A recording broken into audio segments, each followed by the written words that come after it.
เจอกันคู่แฝดมาเจอกันคนว่าเห็ดโอคนว่าแรงเห็ดโอ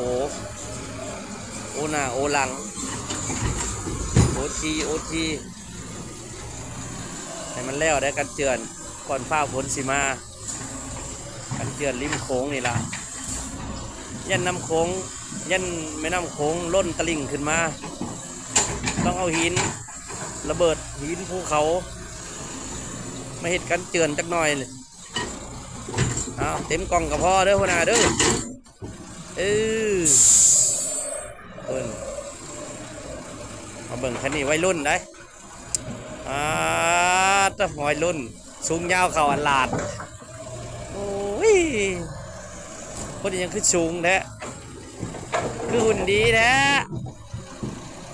ไปกินยังมาเด้คือหุ่นดีแท้นี่นะใจก็ร้อยคนก็ร้อยได้เลยนะพุ่นนะ